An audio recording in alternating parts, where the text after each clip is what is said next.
Hi there, and welcome to another episode of the Future of Jewish podcast. I'm your host, Joshua Hoffman. On this episode, I am joined by Salvador Litvak. He is a Chilean-American filmmaker and social media influencer who has written and directed two theatrically released feature films, When Do We Eat in 2006 and Saving Lincoln in 2013. As the accidental Talmudist, he shares Jewish wisdom with more than 1 million followers on his social media accounts.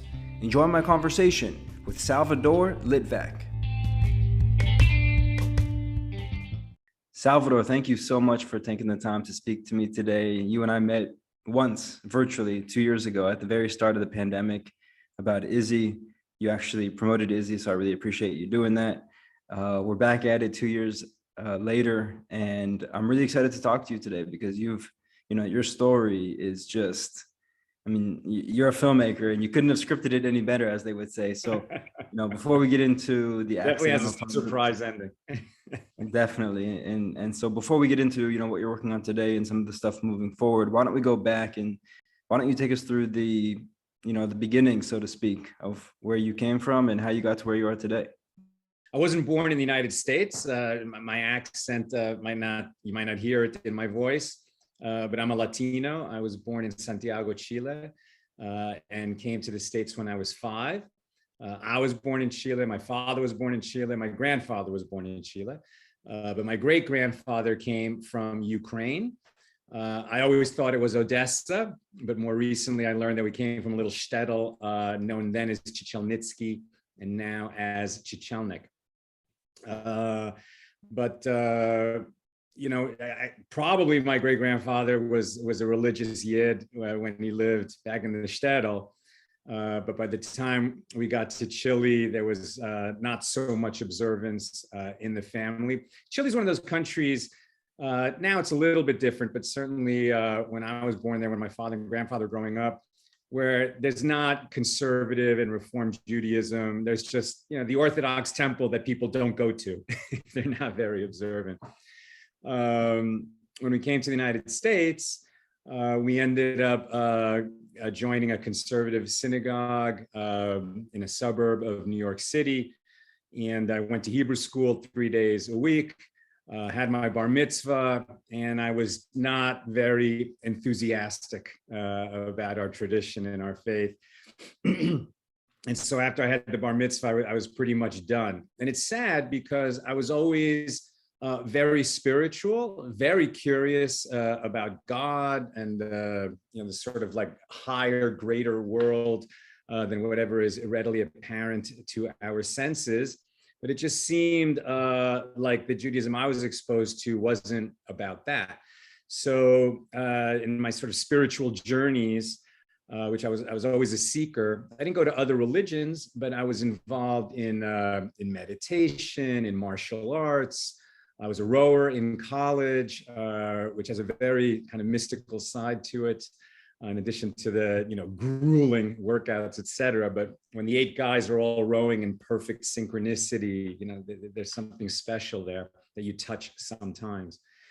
And but also I got into drumming and Grateful Dead shows, and certainly reading a lot about philosophy and just always in search of this sense of other and purpose and what's really going on. And, it seemed obvious to me that the world didn't burst into being for no reason. So there must be a creator, and the creator would surely be interested in the creatures. And I was one of the creatures interested in him, and just always looking for that point of connection. And martial arts was something especially, and sort of meditating and breathing and those kinds of experiences, and just the occasional moment, in nature when there's just that moment of profound peace that might have that touch of it. Sort of flash forward, after college, I went to law school. I worked as a lawyer for 1.5 years. That wasn't for me. I went to film school at UCLA. That brought me out here to LA in the film business. A few years of that, and then in 1997, my grandmother Magda lay dying. It was the end of her life. I was very close with her. She was a Holocaust survivor. My mother's side is from Hungary, And my grandmother carried my mother as an infant through a concentration camp, a really miraculous story. I mean, just think how hard it is to take care of a baby anywhere. How about in a concentration camp? But it was an amazing story. And but my grandmother lost her husband. He died at Dachau in the Shoah. And she was always very happy for the people who lost family and relatives and then, you know, started family again and remarried after the war. But for her, there was only her husband, Imre, and she would wait for him, you know, so 53 years she waited to be reunited with him. And when I got the call that, you know, she's at the end, I went home, I was at her bedside along with my mother and my brother. And it was a very, very powerful shared death experience. Just to summarize, I saw her soul leave this world and be welcomed, you know, just as it says in the Torah that you'll be gathered unto your people. And my grandfather was there. I recognized him from all the photographs of him in my house, and he welcomed her, you know, to that world. And I was so stunned by what I'd seen. I mean, I was always a seeker, but I never saw things. I never had some kind of a vision. In fact, I even doubted that I saw it. I figured it must have happened in my imagination. But it was so real and so, you know, imminent to me and so important that it really changed my life. When I got back to LA, I just needed to honor her in some way. And I said, you know, this thing that I've been looking for in all these other traditions, maybe I should try my own backyard. Maybe the Judaism that I was exposed to as a kid isn't all there is. And at that point, I started asking around, and I was fortunate that I live in a big city where there's a lot of really wonderful teachers. And I started learning from various rabbis. And, you know, any rabbi that you learn with sooner or later will mention the Talmud, usually sooner. And so I had this great curiosity about the Talmud. It was obviously a great repository of Jewish wisdom, but I didn't go to yeshiva. I don't have that background. I didn't know how to approach it. And when I would go to this store, the mitzvah store here in LA, it's still here, a Judaic and gift shop, but also a bookstore. And I would see, okay, there's the Talmud. Josh, you're a young man. I don't know if you've ever seen a Encyclopedia Britannica like we had when we were kids, but you know, the Encyclopedia Britannica is these very handsome, large volumes, and 23 of them contain the wisdom of humanity. Well, the Talmud is 73 volumes containing the wisdom of the Jews. It's just vast. So vast that it seemed like, I guess this is not for me. I mean, where would I begin? How do I start? It's all so incomprehensible. The organization is not clear at all. And I said, maybe in some other life, you know, I'll have the opportunity to learn Talmud. But I just kept getting drawn to it. And every time I would have an errand in that store, buying a gift for somebody, or a kippah or tzitzis or something, as I was sort of getting closer and closer to Torah and mitzvahs, I would look at those volumes, and I said, finally, I don't know, the dozenth visit that I was there, it was 2005. And I thought, what am I so intimidated by? They're just books. I went to Harvard. I was an English major. I have a law degree, a film degree. Nina and I, my wife and I, are book people. You know, our house is filled with books. I said, I'll just get book one of the Talmud and see what it's like. How bad could it be? So I figured out the first book of the Talmud is Brachas. I found the Brachas on the shelf. I took it down. I walked to the counter, and the kid at the register, Zach Plotzker, says to me, you're doing Daf Yomi. So I said, what's Daf Yomi? And he went like this. Just for people to, because they're not getting the visual as I'm getting. So you basically, he's looking at you like a deer in the headlights. Yes, he lowered his glasses down his nose and looked at me over them as if to say, are you kidding me? And I thought, wow, Daf Yomi must be a code. And if you don't know the code, you're not allowed to read the books. I'd heard that Kabbalah, you're supposed to be 40 years old. Perhaps to read the Talmud, you need to be a rabbi or a yeshiva graduate, none of which I was. And so I figured, oh, now he's got to get rid of me without embarrassing me. How awkward. But Zach said, well, Daf Yomi is a program where people around the world are reading the entire Talmud on the same schedule, 1 page a day. It takes 7.5 years. And today is day 1.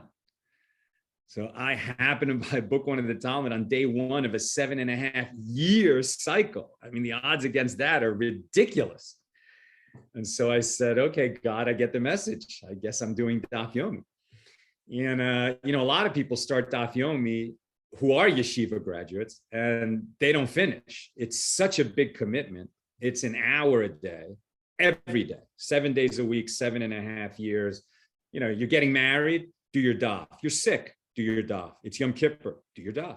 You're directing a movie, working 25 hours a day, do your daf. But I felt like God put the book in my hands. It gave me a mission, and so I had to stay with it. And in the beginning, it was certainly, nearly incomprehensible. The Art Scroll did a wonderful job of, it's not just a translation. It really is a master teacher teaching it to you through their elucidation and all the footnotes.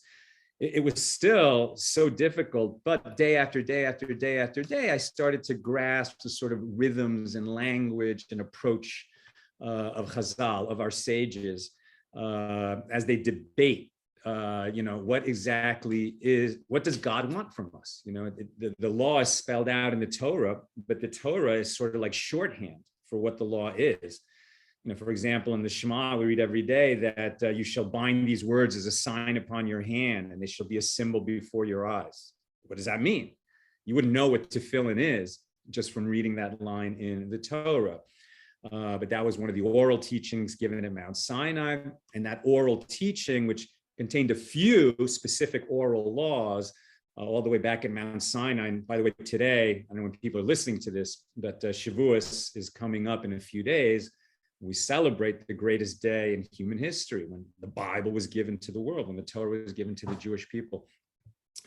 And some of these teachings that were given on that day were oral, but also the oral process began that day. And so that the written Torah would be accompanied by a process of teaching, teacher to student throughout the generations, so that as new questions would come up in history, as the world changed, as technology was added to the world, etc., there would always be a way for the elders, the sages of that generation, to answer questions according to the law and the tradition. That's why the Talmud has grown so vast over the millennia.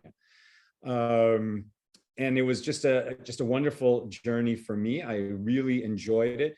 It's almost like a box of chocolates. You never know what you're going to get on a particular day. The Talmud is organized roughly by topics, but the sages will digress at the drop of a hat into completely unrelated topics: legends, stories, laws, science.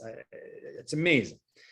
And I stayed with it, and I completed Shas, as it's known, in 2012. I went to a siyum, a completion ceremony, a giant stadium in New Jersey with 93,000 Jews celebrating this program of learning and dancing a massive hora. And I couldn't help but think about the Nazis who filled stadiums, celebrating that they were going to destroy the Jews, wipe us out, burn all our books. And now those bastards are gone from this world. And there we were, 93,000 strong, dancing a hora, celebrating our learning and our tradition. I started blogging about it. Began as a blog at the Jewish Journal called The Accidental Talmudist. And to promote the blog, I started a Facebook page with my wife, Nina. And it's the Facebook page that really took off. It was a good format for us that we could post every day, but one day it's, just a little one sentence wisdom teaching, another day a live video, another day musical guests. We've had Matis Yahu sing in our backyard, Nisim Black, Zusha, Eighth Day, so many acts come through since this last cycle, which began in 2020, and through COVID. I'm teaching Daf Yomi every day. I have 1,000 students in my daily online shir. and we have a nonprofit, that supports this, and an app that is coming, and all of it. I mean, I never could have imagined that I would be doing this, and that it would fall to me, to share Judaism and Jewish wisdom with so many people around the world. We have over 1 million followers in 70 countries. We estimate that probably 60% are not Jewish, but who are really attracted to an unbroken wisdom tradition, stretching back so long, so authentic, and that really helps people, shed light on their own faith traditions. What's beautiful about Judaism in this sense is that you don't have to be Jewish to appreciate Jewish wisdom. The Talmud teaches everyone has a place in the world to come. And if you're not Jewish, you've got 7 commandments. They're not so easy to follow all 7. The first one is to know God, and knowing God requires study and learning and having a regular learning program in your life. And that's something that we offer. So if people are interested, they should definitely check us out at accidentaltalmudist.org. Amazing, great intro, and a lot to pick apart there. I want to go back though to sort of the beginning of growing up in Chile, and you mentioned that there wasn't really this whole Jewish denomination thing that is very prevalent in the United States and in other places in the world, but especially the US. Conservative, Reform, Reconstructionist, Modern Orthodox, Orthodox, Ultra Orthodox. I mean, it seems like every few years there's a new denomination. Yeah. And I'm just curious, from coming from a culture and a place that doesn't have that sort of denominational impact and influence to a place that does, what are some of the things that you can pass on to us, the people that come from these heavily denominational areas? Because I've come to learn that actually the denominations, people say, well, yeah, they're great because it's options and, everyone has their own path and this, that, and the other. And that's true, but it's also true that it divides us. And it actually creates, I believe, friction and conflict amongst Jews. Jew on Jew hate is what I called it in a recent essay. And so I'm just curious, like, coming from a different type of culture in that way, what are some of the things that maybe you can impart on us that are not used to growing up in that sort of way? I mean, I was 5 when I left, so it's not like I have so much experience with it, but, talking with my family and learning about it. And I've also seen it in other places. In my travels, I do a lot of public speaking. And I think it's definitely unnecessarily divisive. This kind of shoving people into boxes where they're only going to meet people in their own box is not healthy and is not good for the Jewish people. And I don't think it's what God intended for us. It's so important to love your fellow Jew. And my wife is very fond of the teachings of Avigdor Miller. And, something I think that Rabbi Miller taught is, that Yid, right? And by the way, I'm wearing this t-shirt. I mean, the word Yid, that sometimes I use it on my page, and then older Jews say, how can you use that? That's a dirty word. That's an insult. The non-Jews would call Jews Yids and mean it as an insult. And I'm like, okay, Yid is what we call ourselves. If Jew hate from the outsiders is going to lead us to be ashamed of our own name, then it's a sad day indeed. But at any rate, he would say, that Yid that bothers you, that he's irritating and you don't really want to deal with him, that's the Yid you have to love. That your fellow Jew is that one who irritates you, and by that same token, even within our denominations, we always joke around that the guy who's a little more observant than you, he's crazy, and the guy who's a little less observant than you, he's a Gentile. And these judgments that we put on, and whoever I am, wherever I am, I'm perfect, right? I'm in the middle. I'm in the perfectly balanced place. And of course, that's ridiculous. So, I think to the extent that we can open our institutions and find, events and event spaces where we're just associating in friendship with our fellow Jews, it's so important. and not to think, that because they're part of a different denomination or they have a different belief or this or that, the other thing, you don't have to agree with their judgments or actions in a lot of respects, to nevertheless treasure them as a fellow holy soul. Well, I think the other thing that's interesting about your story is that, most, maybe most is a strong word, but I'll say many, a lot of Jews today, in Israel, by the way, as well, Israel not excluded,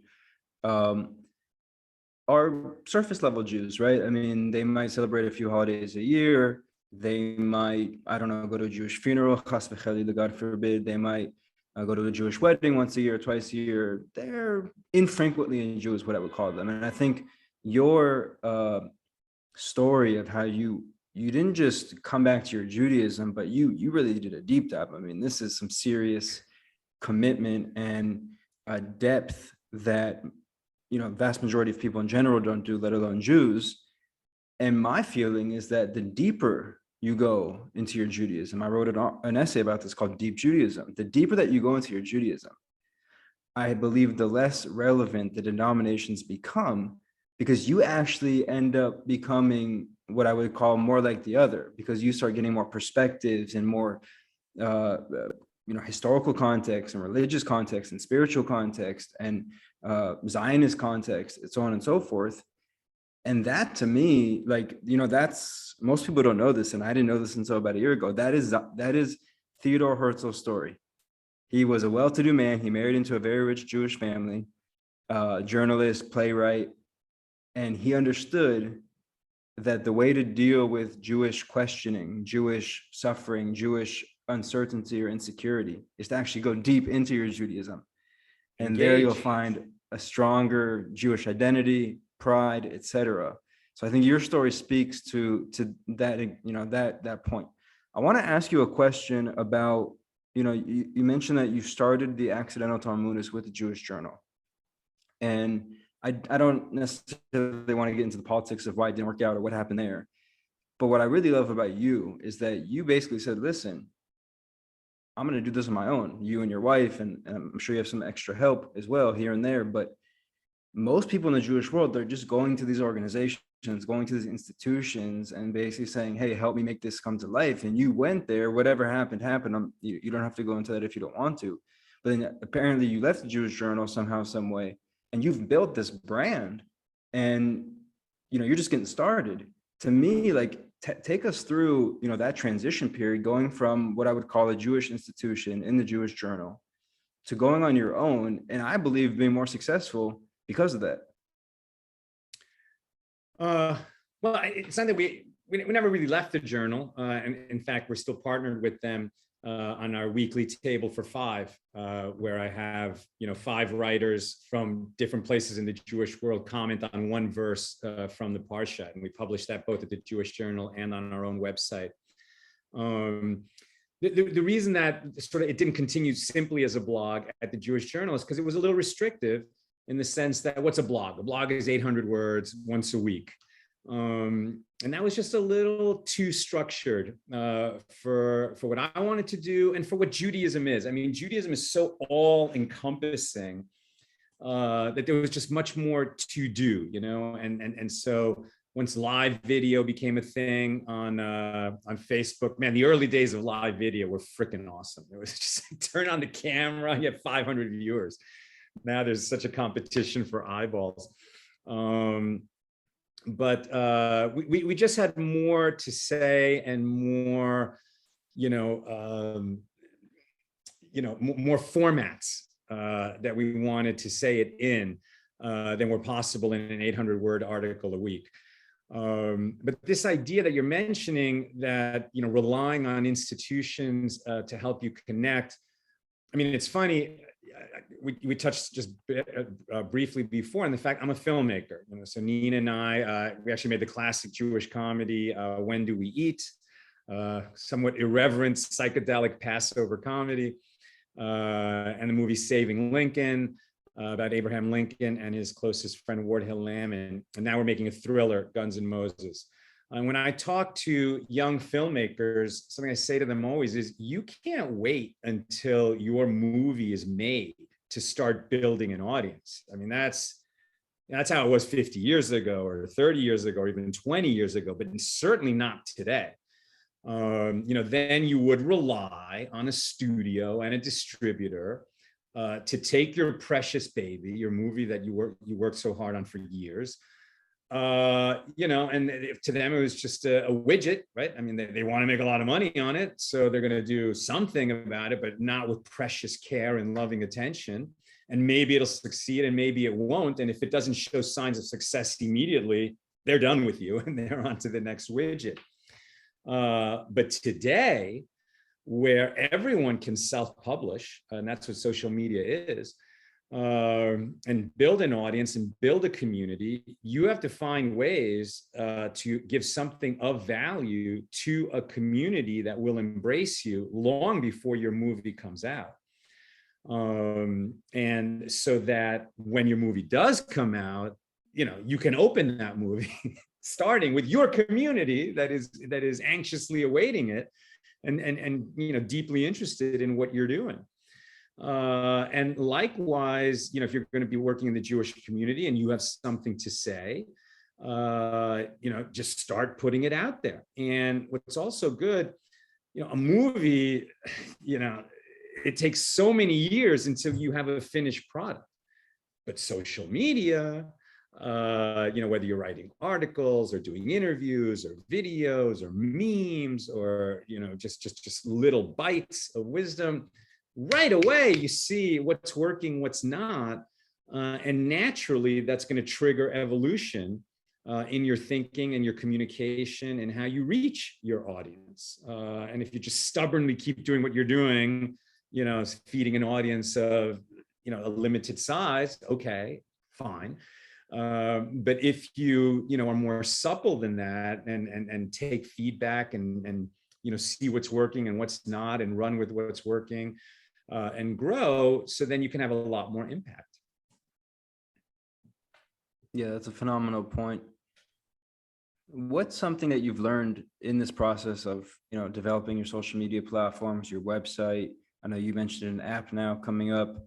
What's something you've learned, in coming from maybe a more traditional world of filmmaking in this sort of self-publishing world where you can build your own audience, build your community? What's something that you've really, I'm sure you've learned a lot, but what's one thing that is like, wow, like that's mind-blowing, or that's way more significant than maybe I thought? I'm just thinking how to answer that question. I mean, one thing is you got to be flexible and sort of listen to the numbers, but not be obsessed with the numbers.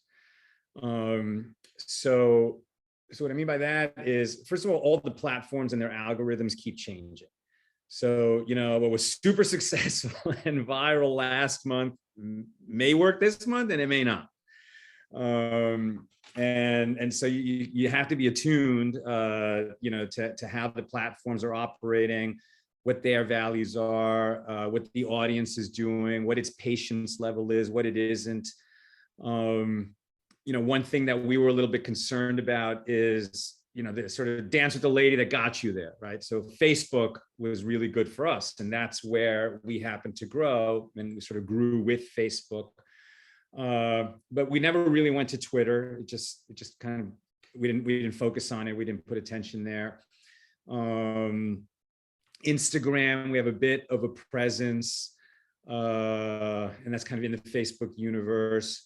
But when TikTok came along and just grew so rapidly, and God forgive me, I enjoy TikTok. It's very addictive. You have to be careful with that. But you can so quickly train it to, show you the kind of content that you want to see. It's enjoyable. So I saw, all right, well, I want to give something in this realm that should work. And it won't be the same as what we're putting out on Facebook. So I started doing a series, the 72 Greatest Jewish Jokes. And that, it's not huge, but in a few months, it's grown to 50,000 followers. And that was a way to expand into another place that I had to be very, I had to be really mindful at what would work on TikTok. It's not going to be the same as what works on our website or what works on Facebook. So, it's not rocket science. It's not earth shattering to tell you that you have to be mindful of what platform you're working on, and what's working and what's not.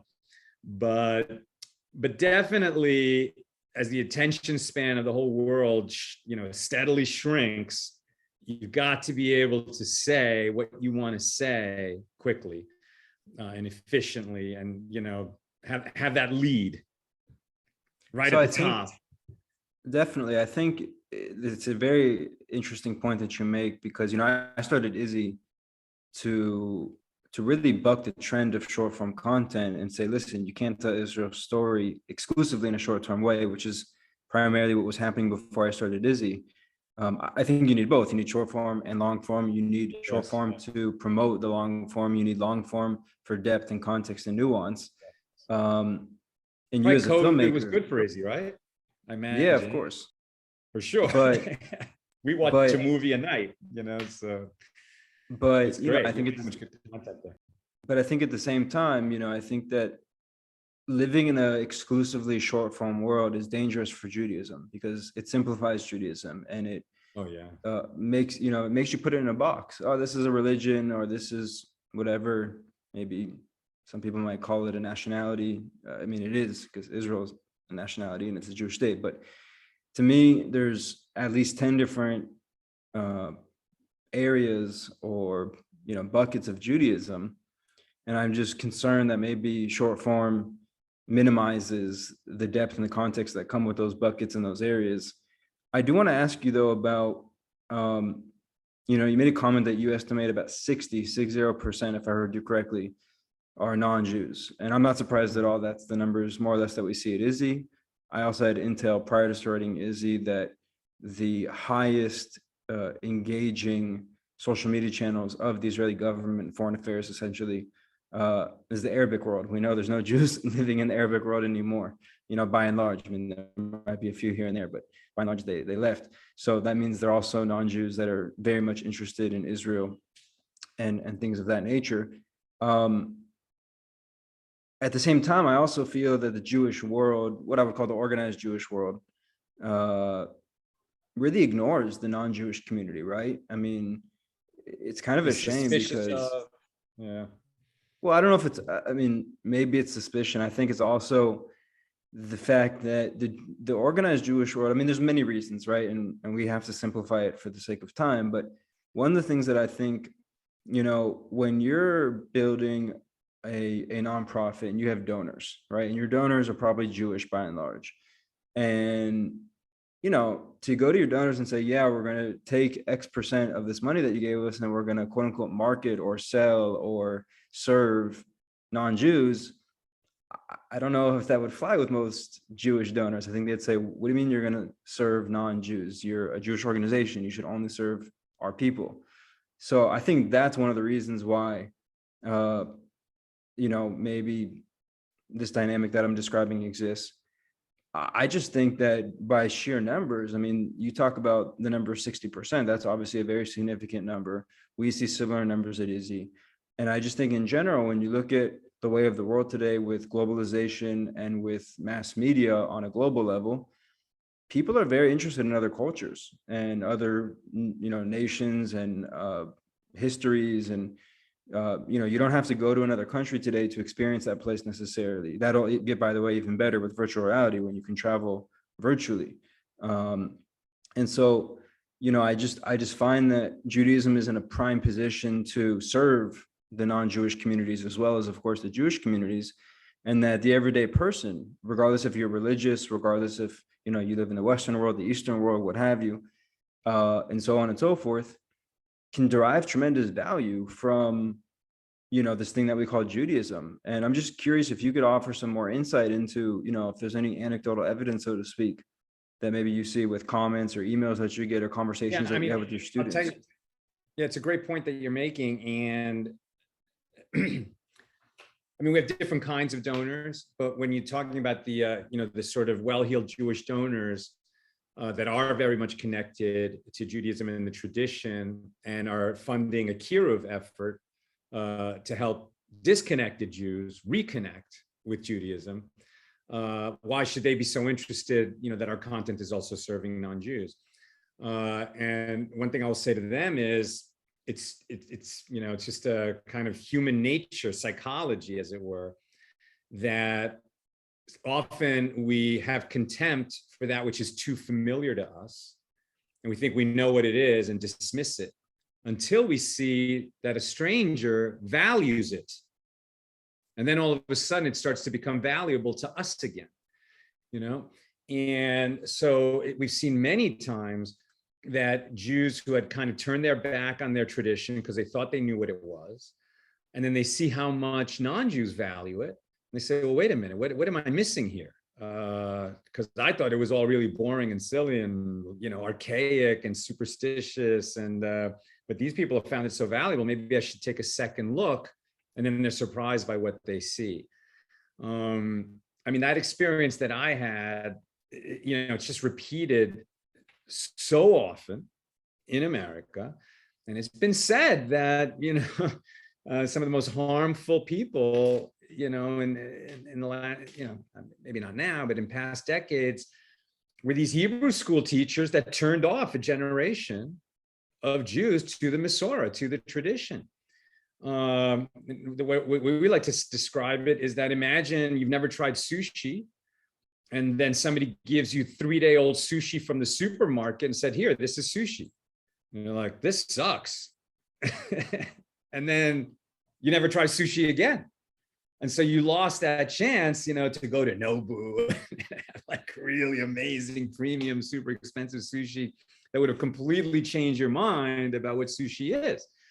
And there's just sadly so many Jews that were only exposed to a very watered down, unchallenging, compromised, boring version of Judaism, and said to themselves, okay, that's Judaism. I don't need that. I'll go do something else. And then they wake up, in their 50s and 60s, thinking that, did I miss something in life? Like, what's the meaning of life? I just, did my job every day, and okay, now I have some retirement money and I'm playing golf, and like, what, we get a lot of people kind of in that age group who reconnect with us, and they're like, oh, this is what Judaism is. It's like, if you're not stimulated, if you're not engaged, if your mind isn't firing on all cylinders when you are learning a Jewish text, okay, so you have the wrong teacher, the wrong classroom, the wrong context, the wrong approach, because it is nothing but fascinating and stimulating.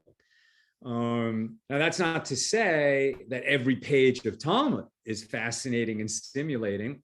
So sometimes you have to, just invest some time before you start reaping those gains, in the same way that you don't go to the gym, for one day, walk out, and you have all the benefits of increased health and fitness, et cetera. You got to put in some time. You got to give that commitment.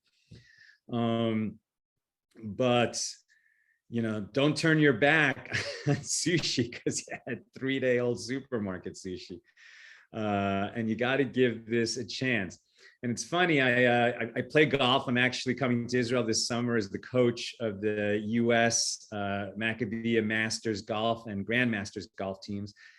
And so, often just get matched with strangers, Jewish, not Jewish. And, and I end up telling them I'm the accidental Talmudist, and what that is. It just comes up in conversation. And people will say, all right, give me some Jewish wisdom.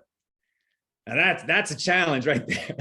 I got to deliver something intriguing, and that with a 30-second answer, or maybe this is another person that's going to miss that opportunity.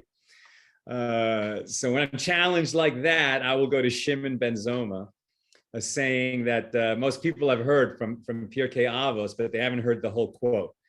Right? So most people have heard, who is rich? One who is content with what he has. But there's 3 other bits of wisdom in that same teaching. Who is wise? One who learns from every person.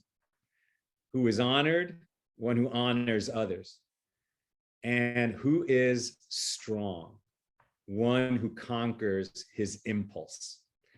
And that's a great little bite-sized nugget that people say, oh, you find stuff like that in the Talmud? Maybe I want to learn more. So, something that just came to mind as we were talking is, you're a filmmaker, you're a content creator, short form, long form, you're working on your third film, which we'll talk about in a few minutes. Why don't we turn Daf Yomi into a daily soap opera, into a daily comedy sketch, into a daily TV show? I mean, there's some people doing stuff like that. What's this woman's name? Miriam something. She'd probably be a good guest for your podcast if you haven't had already. Yeah, she's coming on in a few weeks. There you go. She's doing Daf reactions on TikTok. I mean, it's very interesting. I would like to have a conversation with her. I think she characterizes herself as an atheist. She's very irreverent, sometimes raucous, in sort of discussing what went on that page. But hey, she's engaging with the text, and she's probably leading others to also that wouldn't have otherwise, and that's positive. It just depends on who's going to approach it and how they want to approach it. But there is a page every day for 7.5 years. So to produce content out of that would be some kind of incredible commitment. You need a big team of people to do that. I'm teaching it every day on live on Facebook and YouTube at 6 p.m. Pacific, Sunday through Thursday, noon on Friday, when Shabbos ends here in LA on Saturday nights. And usually I'm teaching for about 45 minutes to an hour and taking questions at the end. A lot of people are with me live. Others watch the replay over the next few hours. And that's, immersing in that day's page, right? And so it's an amazing journey to be on, because you just never know what you're going to find that day. And there are stretches that are really tough. I mean, right now we're in Tractate Yevamos. I mean, doing the laws of levirate marriage, which at times are so intricate, and you're trying to keep track of the cousin's husband's second wife, who's prohibited to the new husband, but not yet, and it's like just keeping the sort of sets and subsets straight is difficult. Other times, I mean, we're talking about body parts and sexuality and gender and homosexuality, and what's permitted, what's prohibited. And it's almost like, I have a bunch of, ladies in their 50s and 60s and 70s in the class. I'm like, oh God, I can't believe I'm discussing them with this with them. And other days, it's just absolutely fascinating wisdom teachings about how to have a better life and a better marriage and a better business and a better friendship. And you just don't know what you're going to find. So, one thing that we're all going to be asked, right? There's certain questions, the Talmud tells us, there's certain questions that will be asked when we die and leave this world, and we come to the world to come. And the heavenly court will sort of have an inquiry with us, and to determine where we're going next. And by the way, the Jewish version of the afterlife is quite different than what the culture. We have heaven and hell, though they're certainly not called that, but very different approach to what that means. And most people are going to heaven, but there's an infinite number of levels in heaven and where you go and where you end up. But at any rate, when you get there, you're asked these questions. The first question is, were you honest in business? Meaning when nobody was watching and you knew you weren't going to get caught, did you let a few pennies, did you make an error of a few pennies in your own favor? Because it was easier to do that or were you rigorously honest, knowing that you have to be a mensch and you're a holy soul and God is watching everything that you do because he loves you and is rooting for you to make the right choice every time, even in private. And the second question is, did you set aside regular times for Torah study? And that you need that regular time. So if you're somebody's listening to this and they're thinking, well, maybe I like what you're saying, Sal, maybe I'll engage a little more. I mean, I'm not ready to go to synagogue for an hour in the morning and half an hour in the evening and learn for an hour every day. I'm not ready to do that yet. You don't have to do that yet.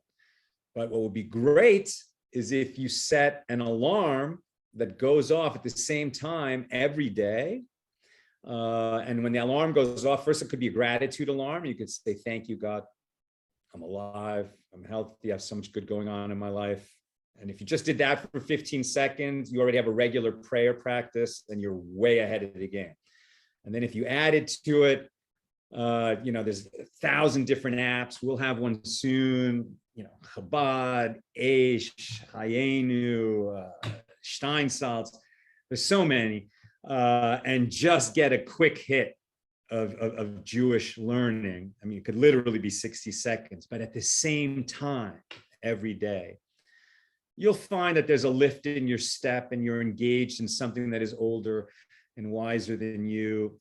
You'll find yourself naturally drawn to start learning some more. And a person who's got a relationship with God, who's praying regularly at some level, who's learning regularly at some level, that person is not going to reach the end of their life and say, what was it all for? Because you'll know, because you're engaged in it, and you'll feel that even if you don't have, you certainly won't have all your questions answered. Life is a mystery, but you'll know that you've engaged in that mystery, and that you went some part of the way toward fulfilling your mission in this world. What I think makes you unique is that, as a teacher, as an influencer, and so on and so forth, is that, you're very relatable. I find that maybe, somebody who is Orthodox or ultra-Orthodox, who dresses the part, that can be intimidating for some people who don't necessarily subscribe to that lifestyle and way of thinking and doing. Whereas you kind of have your feet, I would say, in both rooms. You're, by the look of it, you're not overly religious, so to speak, but at the same time, you do talk about God and you do talk about prayer and those type of things. So I find that, we need more people like you in the Jewish world, people that are relatable for Jews, that are relatable for non-Jews, that can understand the modern person, but still bring in ancient and, historic wisdom and text and learning and philosophy and so forth. And I'm just curious if you could share with us, how you play in both those realms, because I think it's very challenging and also very effective. I think it's important to be visual. One thing that we said at the beginning when we started doing this, no man with beard in front of bookcase. It's just like so much of the Torah video in the world. There's a guy with a long beard in front of a bookcase. We're Orthodox Jews now. I guess we probably call us modern Orthodox with a Hasidic bent. But a long time ago, a mentor of mine, and I miss him so much, is a guy named Schwartzy, really famous here in the LA Jewish world. He came out here as a Chabad rabbi, the first campus Chabad rabbis at UCLA, and ended up forming his own organization called Chai Center. And he was really taken from this world too young a few years ago. But Schwartz used to say, what's important is not so much where on the ladder you are, but what direction you're moving.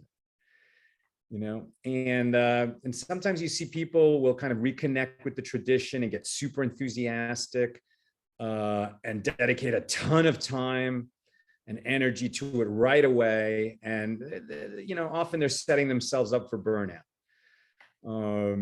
So you have to be a little bit careful about that. And our journey was very gradual. Though I would say to people, one thing you got to do as soon as possible is get Shabbos into your life, because if you're not keeping Shabbos, you just don't know what you're missing. To have that 25 hours unplugged It's almost like more important than you should get to synagogue, you should daven, you should sing, you should, get to a Carlebach minyan where the singing is going to be really spirited and fun. But this turning off the phones and the TV and all the digital input for 25 hours, like, you don't know how much you need that until you do it. And then you're like, oh, yeah, I really needed that. And thank God, even though, I wouldn't say we were Orthodox Jews, when our kids were born and when they were little, that we always did. And other parents, that we know who don't live that life, like, they just can't get their kids off that phone ever. And like, when that you can get off it for 25 hours, or here we have upcoming Shabbos and a 2-day Chag of Shavuot, so it'll be 3 days. Like, when you can do that, so that you're not really tethered to that technology, and it's so valuable. I definitely, as you say, kind of live in both worlds. I mean, as a filmmaker, as an athlete, as a as a reader, I'm just a voracious reader. And consumer of entertainment, and I just live life. I love life. I love people. I love to be around them. And Judaism doesn't ask you to go live in a cave. It's not an ascetic religion. We give thanks to God and glory to God in this world and in this life. And it takes a lot of work and sacrifice, but it is not about renouncing, science or modernity at all. That is not part of Judaism. There's certain things you can't do, but it doesn't involve removing yourself from the world. And to the extent that that I can communicate how to be, spiritually fulfilled and in relationship with God and the tradition, while being a modern person, maybe that's why God sent all this my way, because I never could have expected to be doing what I'm doing. And it's quite true that it's very important to the Accidental Talmudist platform that I am not a rabbi. I'm not a rabbi. And so when questions of law come up like that need a rabbi to answer them, I right away say, I'm not a rabbi. You should check with your rabbi. You should get a rabbi if you don't have one in your life. But I am not intimidating, as you say, in that way. And I'm sharing, my journey and how I live in a very open way, sometimes very vulnerable. And I guess people appreciate that. Last question for you. We talked about you as a filmmaker. You mentioned the third film you're working on, which is Guns and Moses. Take us into what that's going to be about, and why you were inspired to go with it. Yeah, we're really excited. I mean, building the Accidental Talmudist platform just became a full-time job for us in these last 10 years. And, it sort of led us to neglect our filmmaking, but it was sort of enough of that. I'm not saying that AT is ever going to be on an autopilot. It can't be. And we're going to have to, it's going to be difficult. It's going to be a challenge this year, balancing our daily responsibilities while we're making a movie. And when we set out to make our next movie, it would have to synchronize with Accidental Talmudist. I mean, we weren't going to do a movie that had no connection to what we're doing, but it's a movie, right? So we're not making a propaganda for Judaism in any way. We're making the most entertaining movie possible. And, if I really think about the kind of movies that I love to watch as a movie lover, they're thrillers. I mean, I'm a big fan of Hitchcock, of Tarantino, of Polanski, of some Billy Wilder. I mean, I love all Billy Wilder films, but some of them are thrillers.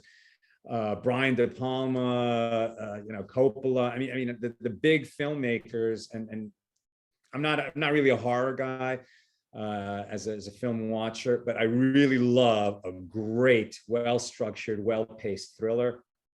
And so that's the kind of movie we wanted to make. And basically what we're doing is a mystery thriller, and the sort of Jewish angle on it is The Detective. This is a movie, we call it a neo-noir or a Western neo-noir set in the high desert of Southern California, about a string of murders that appear to be hate crimes until the rabbi of the targeted community investigates and finds a much deeper, more sinister crime afoot, which the police won't investigate, so he has to. And so it's definitely feels a little bit like North by Northwest, Chinatown, No Country for Old Men, Knives Out. These are influences on it.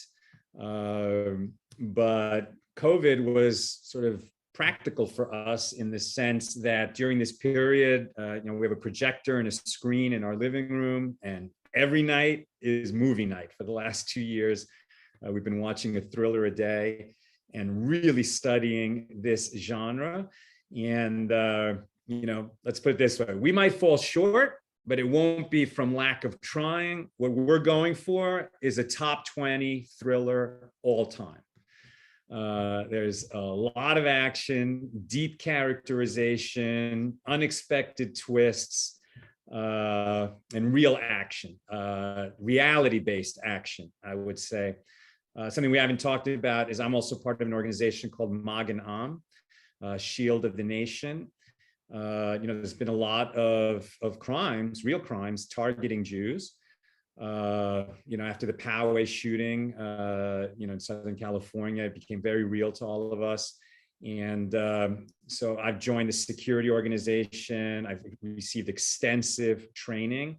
And when I go to synagogue every day and on Shabbos, I carry a gun, and I'm a licensed security guard with, have insignia on my arms and the badge and a big, heavy gun belt. And I wish it wasn't necessary, but tragically it is in this day and age. And, never again, God willing, Jews will never be slaughtered again, hopefully because we have friends in the world who, realize how awful Jew hatred is against any group, including us, but also never again because we will defend ourselves. I mean, that's obviously an attitude that Israelis understand, and American Jews are coming to understand it. But but how I've learned to handle my 9mm in Magen Am training is how Rabbi Mo learns to handle his in Guns N' Moses.